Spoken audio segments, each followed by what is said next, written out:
Hey you guys, my little lunar bugs, it's good to see you virtually. Anyways, so I tried to film this video yesterday and I just couldn't find the words. There's a fly buzzing around my room, lovely. But so I felt like I needed to try again today. And so this is attempt number 2 to make this video, and I feel a bit better about it today. We're gonna be talking about how to love and accept yourself. It's a question I get asked all the time, and truthfully it's not something that I even was able to do until this year. It's taken me a really long time. So that's the first thing I wanted to say to you guys, is that loving and accepting yourself is a practice. It is a practice. It's not just gonna happen. You're not just gonna wake up one day and love and accept yourself. It is something that you have to set aside. You have to set aside time to do. You have to carve out the time in your day to practice accepting and loving yourself. I suggest either first thing in the morning, right when you wake up, or right like kind of closer to when you're going to bed, when everything's winding down and getting quiet. Those I think are the best times to practice it. But it's also a practice that you do throughout the day. Of course, like when you're recognizing the things that you're saying to yourself on a daily basis, the way we talk to ourselves, like it's something that we have to continually do throughout the day. But I think setting aside that time to actually sit and be with yourself is so important. So that's the first thing I wanted to touch on, is that like make the time, make yourself a priority to do it. Like whether it's 5 minutes, 10 minutes, 30 minutes, an hour, however long you need, but like make that time for yourself. The second thing I wanted to talk about was awareness. And what I mean by that is, I don't think a lot of us, I've talked about this a lot on my channel, but we can't change anything until we're aware of the problem, right? For so many of us, we live in denial for so long. And it's not even denial, it's just like, you know, we've spent a lifetime behaving one way. We spent a lifetime, you know, talking to ourselves in a specific way, learning patterns, learning behaviors. You know, we watch the way our parents behave with themselves. We watch the way our friends talk to themselves. We watch the way, you know, people on television or on social media or on YouTube talk to themselves and behave with themselves. And, you know, we tend to mimic that same thing. It affects us. And so this is a lifetime of being with yourself one way. You become it becomes very subconscious. You're very unaware to it. So it's a huge thing for us to actually like take 24 hours and really try and pay attention to the way that you talk to yourself. Maybe carry a notebook around with you and write down every negative thought that you have. It might be very overwhelming. I say this all the time. For me, awareness is one of the hardest stages for me to get through, because I always just get so overwhelmed by how loud the voice is, or how big the problem is, and a part of me gets like, oh my goddess, how am I ever gonna fix this? But like, don't worry about the process of fixing it. Is like, it's not gonna happen in a day, so you don't have to worry about like, you know, solving it all immediately. But I do think it's really important for us to get really aware and honest with ourselves about just how negatively we talk to ourselves and the specific thoughts. What is it that we're saying to ourselves in a day? What are the beliefs that we're carrying with us on a daily basis? For me, my biggest ones were that I had some really big beliefs that I'm still working on, about that how I'm a failure and how nobody sees me. That is a really big one for me. It's like I just carried around this all the time, that I am invisible, nobody sees me, I don't deserve to be seen, I'm not worthy, I don't, you know, I don't deserve love. Like all these really big ones that I didn't know were so prominent in my day-to-day life. I used them as evidence to support every negative thing that happened to me. You know, if I tripped and fell on the sidewalk, I'd be like, yeah, well that makes sense because I'm a failure. You know, like I used them as evidence against myself, and I didn't even realize that I was doing that. Becoming really aware of like, what are the things that we're saying to ourselves, and how are we a safe space to be? Like I think so many of us don't take the time to make ourselves a sanctuary. You know, the rest of the world is gonna, you know, the world is gonna throw hard shit at you.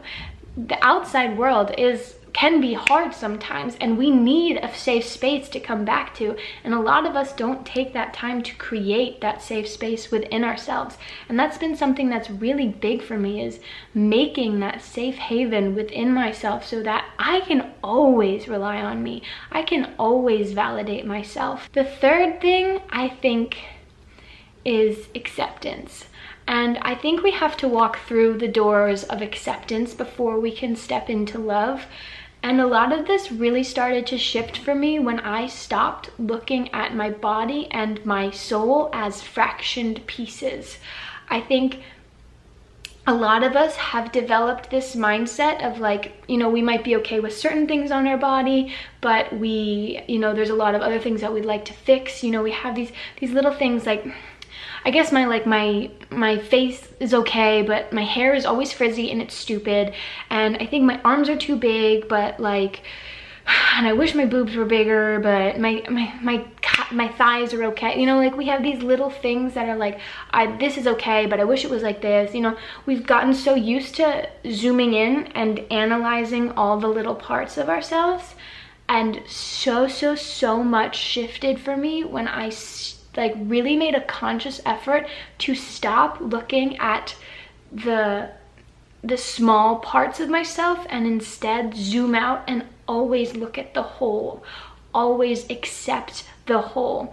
The second I noticed myself being like, oh, I hate my stomach, I wish it was like this, I'd go and I stand in front of a mirror, or I'd sit with myself if I didn't have a mirror, if I was out in public. I'd sit with myself and envision seeing my entire body and including my soul in the picture. Like I'd see my whole body, I'd see my soul and how kind I am and how generous I am, and how, you know, I'd start to look at what it is that I love about myself and accept all of me. Because I am not the sum of my parts, I am the whole of my being. And the more I could look at myself that way, I found more and more things to love.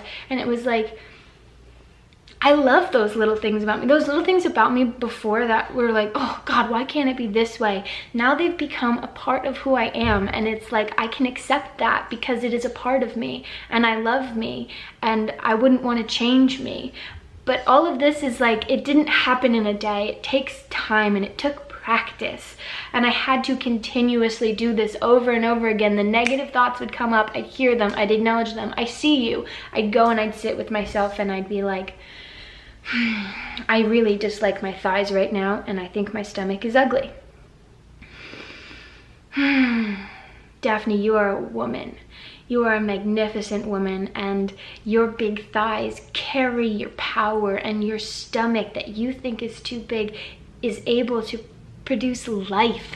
You are a magnificent being. Every aspect of you comes together to make the magnificent whole that is you. You are limitless. Yes, you are big. You expand past the edges of this universe, Daphne. All that you are is divine. I'm getting really empowered on you guys, but I really just want you to get this message that it was so important for me to stop picking at the small pieces of myself and instead embrace them as the whole of my being. And that a lot of that came with really learning more about the divine feminine and about, you know, feminine energy and about the power that comes from being a woman. Because for me, I felt like being a woman was such a burden, and I felt like my womanhood was like a sin in some ways. And I really did not embrace. I felt like I needed, in order to be a woman, I had to be a specific way. I had to have a slim waist and, you know, perky boobs and a nice butt and, you know, thighs that don't touch. And for me, when I really started reading about the culture and the history of being a woman and what it meant to be a woman and all the different ways to be a woman, it gave me so much of my power back, because I didn't feel like I had to fit in this one small tiny box in order to be considered a desirable woman or a beautiful woman. It was like, no, fuck that. Everything about me is powerful and divine and goddess energy to the max. And so like, so much of that helped me embrace my body exactly as it is. But again, you guys, I'm gonna bring it back to this. It is a practice. I wake up 40 minutes early every morning when I don't have to. I could sleep in longer, but I wake up 40 minutes earlier and I carve out that time and I go sit with myself and I do the things that I love. I sit in my sanctuary and I meditate, or I journal, or I pull oracle cards, or I just talk with myself, or I sit with myself. I talked about this on my Instagram yesterday, but I create my soul home. It's something that none of us really ever think about doing or taking the time to do, but I will go into my brain. I'll lie on the floor and I'll go within and I'll envision my soul home, this space that whatever I need it to be. It's a safe space. Sometimes I'm on a beach by the ocean, and sometimes there's two of me there and I can talk with myself, or sometimes it's just me being with me. And I'll smell the ocean and I'll feel the sand between my toes and I'll feel the wind on my face and I can taste the salt on my tongue. Sometimes I'm in a forest with big ass trees and I'm running through the woods and I can feel my bare feet on the ground.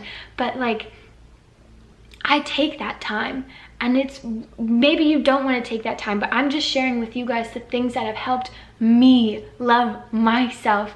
And a lot of it came when I took the time to spend with myself.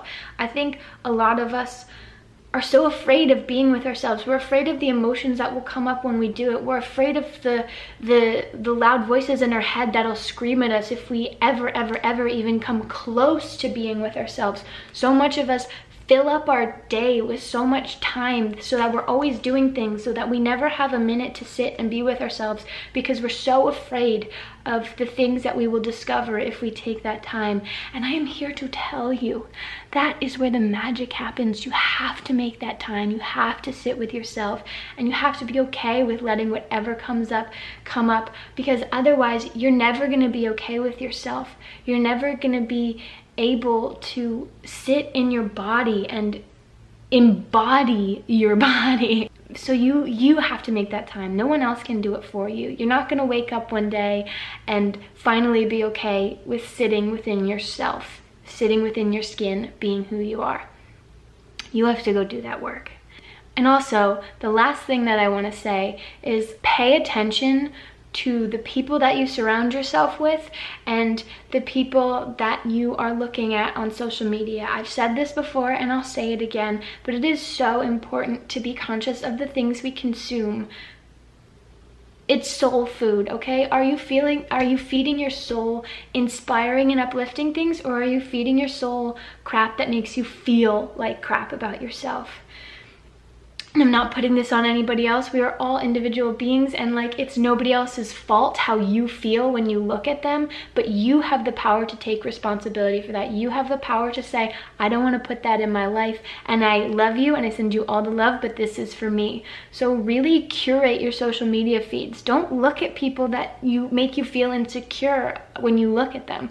Look at people, follow people that inspire you and make you feel empowered in your body, and you walk away from social media feeling like, frick yes, I need to go create my life in the most magnificent way possible, okay? And those are my tips for how to begin to love and accept yourself. It's a practice. You're gonna have days where it doesn't go well and you don't love and accept yourself, and that's okay, and let yourself have those days. You are not wrong for having days where you don't love and accept yourself. It's all a part of life. It's all a part of the human experience. We are meant to feel it all, so let yourself feel it all. Anyways, that's my rant for today. I love you all oh so very much. I hope this video was helpful. I'm sending you all my love. You are such magnificent beings. I see the infinite universe in you. I see how your soul reaches and expands past the edges of this universe. You are loved, you are seen, you are worthy, you are infinite. And guess what? I will see you all next time.